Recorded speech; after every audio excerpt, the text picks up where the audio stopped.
Hola, nuevamente un afectuoso saludo para quienes van a ver este video. Hemos estado en los últimos videos que he estado subiendo en el marco del curso Análisis Histórico y Político del Trabajo Social, algunos videos que partieron dando cuenta un poco de apenas unos matices para entender la idea de política. Luego que ya revisamos algunos autores muy rápidamente, simplemente para ponerlos como referentes, para profundizar en ellos. Partimos entonces preguntándonos sobre la naturaleza del servicio social y nos tomamos de la obra de Carlos Montaño para plantear la tesis que él sostiene, que habrían dos corrientes que nos permiten explicar el origen o la naturaleza del servicio social, que sería entonces la corriente endógena y la corriente histórico-crítica. Habíamos quedado entonces en la corriente histórico-crítica y decíamos que entonces el trabajo social surge en el contexto de la cuestión social, que es parte, por lo tanto, de un proceso sociohistórico y político que da cuenta de la emergencia, la consolidación del capitalismo. Por lo tanto, van a ser, a la luz de la división social y técnica del trabajo, que van a surgir las profesiones y en este sentido surge el trabajo social como parte de ese proceso sociopolítico e histórico que genera el capitalismo emergente. Dicho de otra forma, el trabajo social entonces sería una profesión que surge en la modernidad capitalista. Pero hemos hablado de modernidad, hemos hablado de capitalismo, hemos hablado de entonces la naturaleza del servicio social. Pero ahora quisiera volver un poquito a la idea de modernidad y de lo que también hemos mencionado, que es la cuestión social, para que podamos entender un poco desde qué lugar estamos hablando, en qué momento histórico estamos hablando. Eh, la época moderna es un periodo eh, que va a dar cuenta de transformaciones importantes. Entre ellos, la Reforma Protestante marca un hito, sin lugar a duda, relevante, no solamente en términos de lo que pasaba en la Iglesia Católica, es decir, esa tremenda crisis que experimenta la Iglesia Católica con la reforma que va a ser impulsada o gatillada por Martín Lutero, sino que esto estaba dando cuenta de los cambios profundos que estaba necesitando la sociedad.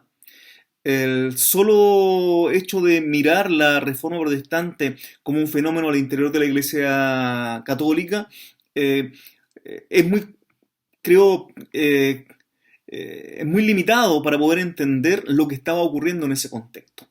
Los cambios que se necesitaban eran no solamente en términos religiosos, sino que también comienzan a manifestarse cambios importantes en términos del arte, de la cultura, del pensamiento político, filosófico. Ya las concepciones teocéntricas, que era lo que dominó fundamentalmente todo el periodo de la Edad Media, eh, estaban completamente superadas, agotadas, y ya no podía entenderse el mundo a partir de la idea de que el centro del universo era Dios y que solo a partir de esa concepción, la explicación desde la religión, nos permitía entender, comprender toda la dimensión de la humanidad, toda la dimensión del universo, la creación, etcétera, etcétera. Todo lo etcétera que ustedes puedan poner está muy bien puestos porque las necesidades y los cambios que se necesitaban en ese periodo eran sin lugar a dudas muchos. Eh, Obviamente guardando todas las proporciones, pero es lo mismo que ocurre en muchos países que vivieron las dictaduras, y en el caso puntual, el caso de Chile, eh, se requería un cambio importante, no solo la recuperación de la democracia en el año 1988, sino que se esperaba mucho más. O sea, había un, un encierro total, habían limitaciones que imponía la dictadura, que era necesario liberarse de esas cadenas. Bueno, en lo que fue el periodo que rodeó la reforma protestante y lo que se estaba dando en la modernidad tenía que ver de alguna forma con eso. O sea, el Renacimiento va a marcar entonces un periodo que, eh, que permite un despertar, una liberación en todos los sentidos. En el arte ya comienza a cambiarse las tonalidades de los colores, comienzan a pintarse otro tipo de figuras, el cuerpo humano comienza a tener importancia y comienzan a pintarse cuerpos desnudos en la poesía, en la literatura, comienzan a escribirse sobre otros temas que estaban prohibidos durante todo lo que fue la Edad Media. Eh, lo mismo en otras ramas del arte. La escultura, por ejemplo, también va a comenzar a experimentar cambios significativos en las construcciones. O sea, hay cambios en muchos aspectos. Eh, la forma de entender y comprender también el universo. O sea, ahí está la revolución de Galileo Galilei, que ya no pone la Tierra como el centro del universo. Eso es un giro fundamental. Pensar o plantear que la Tierra era redonda. O sea, cuestiones que ustedes, sin lugar a duda, conocen muy bien, que no es necesario también profundizar más. Otro hito que lo voy a decir en clave colonialista, pero luego voy a hacer el quiebre. Los descubrimientos geográficos también van a marcar un hito y cambios también en la forma de ver el mundo y la forma de pensar también la organización económica. Y dije que iba a decir esto en clave colonialista porque ese es el concepto que nosotros hemos aprendido, que nos descubrieron. Pero sin embargo, no había nada que descubrir.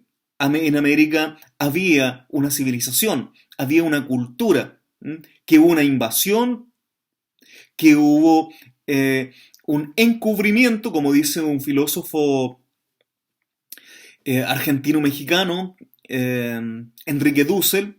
Aquí no hubo descubrimiento, hubo un encubrimiento. O sea, se intentó tapar, desconocer la existencia de un mundo, que era otro mundo, con otra cultura, con otra forma de organización social, cultural, política y religiosa.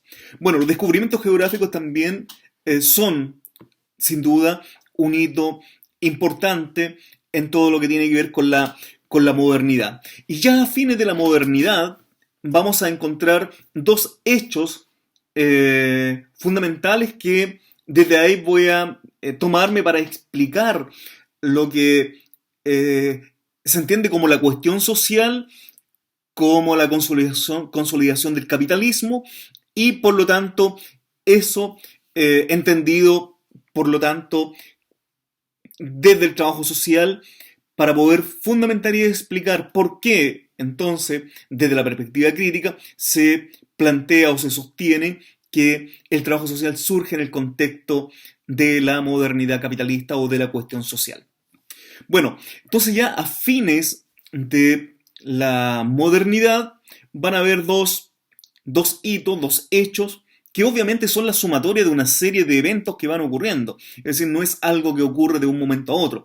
Me refiero, por un lado, a la Revolución Francesa en 1789 y todo lo que tiene que ver con el periodo o el proceso de industrialización o de revolución industrial.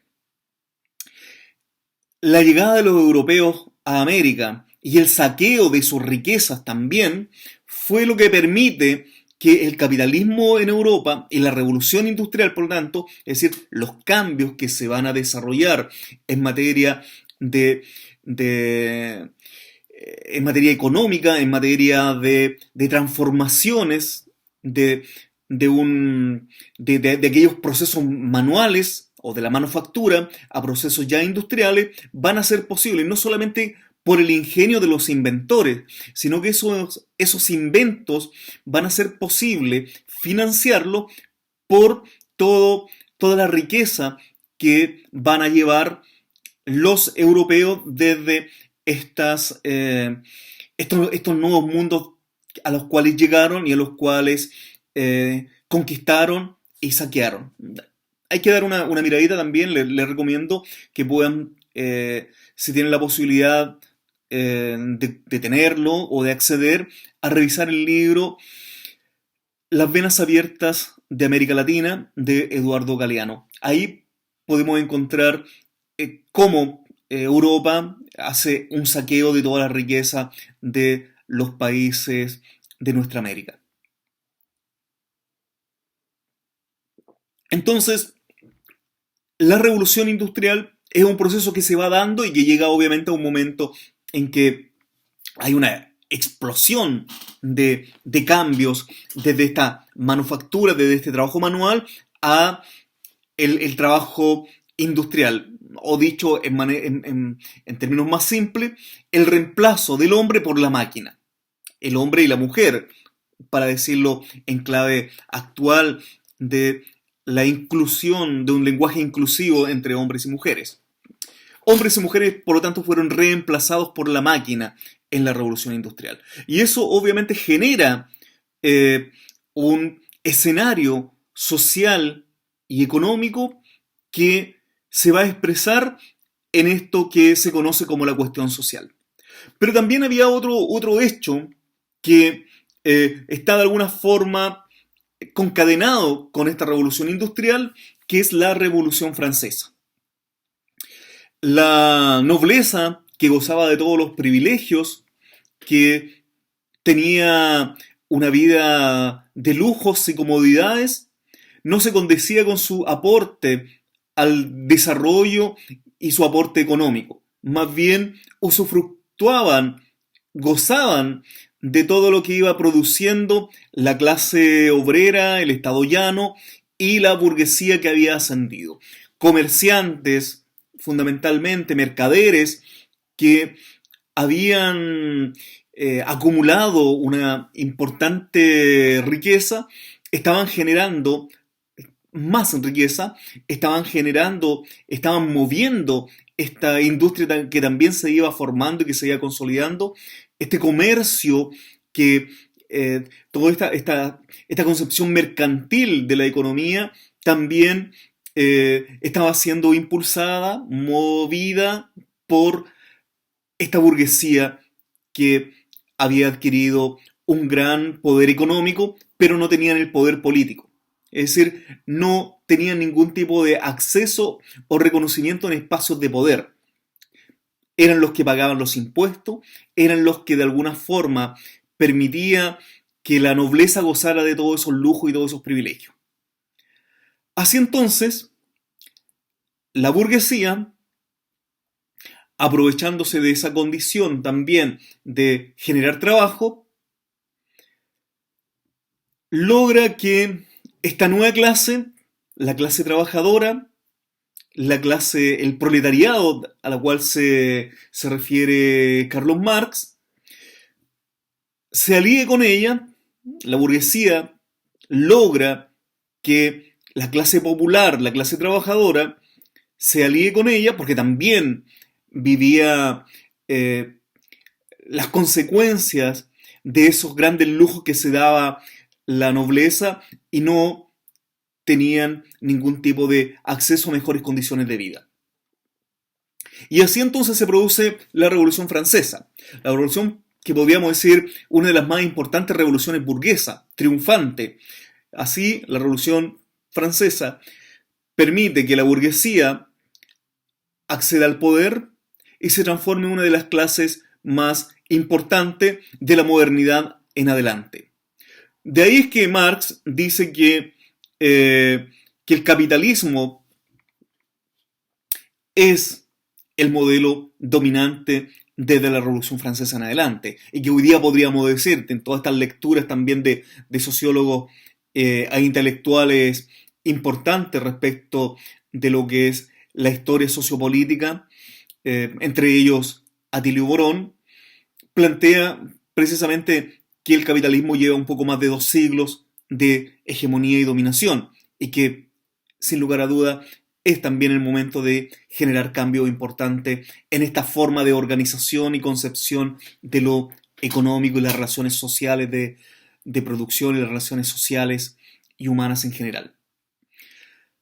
Bueno, en este escenario de transformaciones sociopolíticas, a saber, la Revolución Francesa, y transformaciones económicas, productivas, generadas por la Revolución Industrial, van a provocar entonces un escenario que ya en la modernidad se va a vivir con mucho más fuerza. Desde fines de la modernidad y lo que podríamos decir el comienzo de la época contemporánea, va a estar atravesada entonces por la cuestión social. La cuestión social no es sino todas las consecuencias que genera este modelo de desarrollo capitalista que se estaba instalando, todas estas transformaciones que provoca la revolución industrial, el reemplazo que yo decía de el hombre y la mujer va a ser reemplazado por la máquina. Eso genera desempleo, genera hambre, genera muerte, genera enfermedades, genera también explotación, porque las y los trabajadores que se insertan en estas industrias van a recibir salarios miserables, es decir, la burguesía logra llegar al poder con la revolución industrial de la mano del proletariado, pero luego no genera las condiciones de justicia e igualdad para ese proletariado que de alguna forma permitió que la burguesía sea triunfante en la Revolución Francesa. Si vemos, hay una pintura de un pintor francés que se llama Eugène Delacroix, o Eugenio Delacroix, que se llama La libertad guiando al pueblo. Y ahí lo que se ve es una mujer con el dorso desnudo llevando la bandera de Francia, y detrás de ellos todos los combatientes en esa revolución francesa. ¿Y quiénes son? Es el proletariado. Es el proletariado que entra y se toma la Bastilla, el Palacio de la Bastilla. No es la burguesía. La burguesía se aprovecha del proletariado. Pero, dicho en términos más coloquiales, la carne de cañón fue la clase trabajadora. Fueron los patiperros, o los patipelados, perdón, los patipelados, como nos trata la burguesía en el lenguaje actual que popularizó una congresista chilena. Los patipelados, entonces, fueron los que se tomaron la Bastilla y lograron el triunfo de la Revolución Francesa. Pero no ganaron los patipelados la posibilidad de tener mejores condiciones de trabajo. La situación no cambió para ellos. Con horas agobiantes de trabajo, con condiciones infrahumanas en la industria. Hay una película también que pueden ver, una antigua película protagonizada por Charles Chaplin, que se llama Tiempos Modernos. Y ahí se ve justamente, obviamente, de manera irónica, como lo plantea Chaplin, pero que da cuenta de la cruda realidad que se vivía en el periodo de la industrialización y lo que vivía la clase trabajadora. La cuestión social, entonces, es en el contexto donde surge el servicio social. y surge como respuesta de las consecuencias generadas por la cuestión social, las consecuencias generadas por la revolución industrial, para poder mejorar esas condiciones y para poder que en tanto ese trabajador que sufría situaciones de injusticia, de desigualdad, de explotación, de condiciones laborales precarias, de problemáticas de salud, pudiese ser de alguna forma tratado para que siga produciendo. O sea, para el capital, para el capitalismo, no era, y no sigue siendo, rentable que los trabajadores estén enfermos, que los trabajadores no produzcan, que los trabajadores y trabajadoras no estén contentos, conformes, sumisos y sumisas. Por lo tanto, había que, de alguna forma, lograr que ese trabajador pudiese estar en mejores condiciones para producir. Y por lo tanto el trabajo social va a aportar en ese proceso. Y así también otras disciplinas. La división social y técnica del trabajo se va a producir entonces para ello. ¿Para qué? Para especializar la mano de obra, para especializar el trabajo. En el otro video que habíamos subido, daba el ejemplo del médico, que hoy día una expresión clara de al extremo que ha llegado esta división social y técnica del trabajo, lo podemos ver ahí graficado con el caso de los médicos, que para cada cosa tenemos una especialidad distinta y para cada cosa tenemos que pagar a un médico distinto. Eso tiene que ver con la acumulación también y los intereses económicos. Cecilia Aguayo, cuando habla de las profesiones modernas, Cecilia Aguayo se va a tomar de un autor. Cecilia Aguayo, una intelectual chilena, trabajadora social, en su libro Las profesiones modernas, nos hace referencia precisamente y nos explica de cómo surge entonces las profesiones, esta división social técnica del trabajo que también podemos encontrar en la obra de Marilda Yamamoto. Cecilia Aguayo se toma entonces de Max Weber. ¿Se acuerdan de Max Weber? Max Weber se lo mencioné cuando estábamos hablando de lo político. Max Weber decía que en política era un permanente espacio de disputa y que había que pensar siempre o hacer siempre lo más complejo, lo imposible, a intentarlo hacer una y otra vez. Eso decía Max Weber, ¿se acuerdan? Yo le decía que en mayo del 68 en Francia, los estudiantes escribieron en la pared una consigna que decía: seamos realistas, pidamos lo imposible. Ahí estaba de alguna forma la idea de Max Weber. Max Weber tiene un libro que se llama La ética protestante y el espíritu del capitalismo.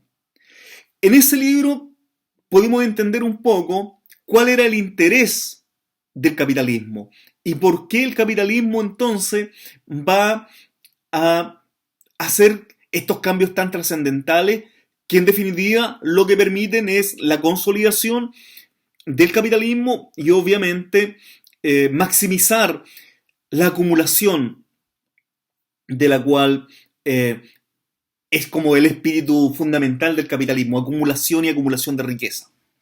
Max Weber entonces dará cuenta que el modelo capitalista requiere de una suerte de concepción de la modernidad, de cómo queremos entender la modernidad, la idea de desarrollo, entonces cómo estamos entendiendo el desarrollo. Y según lo que plantea Cecilia Aguayo en este libro, una de las hipótesis de Max Weber para poder explicar que el espíritu protestante de alguna forma permitió la consolidación del capitalismo. Y decía que el espíritu ascético del cristianismo, que ascético podríamos traducirlo como virtuoso o moderado también, del cristianismo fue lo que originó uno de los factores que intervinieron en el nacimiento moderno, del moderno espíritu capitalista. Y hasta de la propia civilización que hoy día la racionalización del comportamiento en base al concepto de profesión podríamos conocer. Entonces, la idea de profesión que tenemos hoy día está en gran medida, según Max Weber, sustentada o generada también por una visión de mundo, una visión religiosa que tenía la ética protestante. Es decir, ¿cuáles eran los valores de la ética protestante? La rigurosidad, el, de alguna forma, generar más riqueza o de demostrar sus virtudes, sus cualidades a través del trabajo. Y eso, entonces, es lo que permite que el capitalismo pueda irse consolidando. Y por eso es que dice Max Weber que van a ser los protestantes los que van a permitir esa consolidación del capitalismo, a diferencia del catolicismo. Lo que dice Max Weber es, y hace una comparación, en aquellos países de mayor presencia o hegemonía del catolicismo, el capitalismo va a tener un desarrollo un poco más lento. Va a haber un capitalismo un poco más atrasado. En cambio, en aquellos países de mayor presencia o dominación protestante, el capitalismo se va a consolidar mucho más rápido y se van a traducir rápidamente en países con un fuerte potencial de desarrollo y de industrialización. Bueno, en esta idea dice Cecilia Aguayo, tomando Max Weber, que existe entonces una estrecha relación entre el origen del capitalismo y la profesión. O sea, se toma Cecilia Aguayo de la idea de Max Weber para decir que la profesión, el trabajo social, estaría estrechamente ligado al origen del capitalismo. O, podríamos decir, surge con el capitalismo o desde el capitalismo. Entonces, ahí tenemos entonces esta idea de la cuestión social y el origen del capitalismo. En términos weberianos y en términos de lo que plantea Cecilia Aguayo, entonces estas profesiones y en particular el trabajo social tendrían un tipo de racionalidad de carácter instrumental. Es decir, es un instrumento para, de alguna forma, ser parte o responder a los intereses del capital. Es decir, es un instrumento racional que permite, de alguna forma, que todas aquellas consecuencias negativas generadas por la cuestión social, desde el trabajo social o con la intervención del trabajo social, pudiesen ser subsanadas o mejoradas. Ahí entonces, con esto, de alguna forma quiero ir cerrando la idea de cómo entendemos entonces que el surgimiento del servicio social o del trabajo social se inscribe en la modernidad capitalista. Es decir, es una profesión que surge en el contexto de la consolidación del capitalismo. Aquí ya vamos cerrando esta idea hoy día para poder entender un poco las propias tensiones, contradicciones y conflictos éticos y políticos que el mismo trabajo social va a ir teniendo precisamente por este vínculo de alguna forma que tiene con el capitalismo y la contradicción ética que genera cuando nos planteamos que nuestro ethos o nuestra finalidad, nuestro objetivo sería cambiar, transformar la sociedad. La pregunta es que, entonces, ¿cómo vamos a cambiar esta sociedad, una sociedad capitalista, si nosotros de alguna forma fuimos creados como profesión para poder mantener el orden vigente o el orden capitalista? Ahí lo dejo planteado solamente como una provocación. O sea, esta no es la verdad que estoy planteando. Estoy planteando ahí una tesis para provocar si efectivamente estamos o no contribuyendo a transformar la sociedad en una sociedad más justa, más igualitaria y, y menos competitiva, menos individualista. Bueno, cerramos entonces este, esta propuesta, esta conversación a través de este video que nos explica entonces la idea o intenta explicar la idea de el surgimiento del servicio social en el contexto de el modo de producción capitalista a la luz o a propósito de la cuestión social. Es decir, el servicio social entendido entonces como un producto histórico en el contexto de la cuestión social. Les dejo un saludo fraterno, nos veremos a través de este medio en las clases que siguen. Un fraternal abrazo a cada una y a cada uno de ustedes.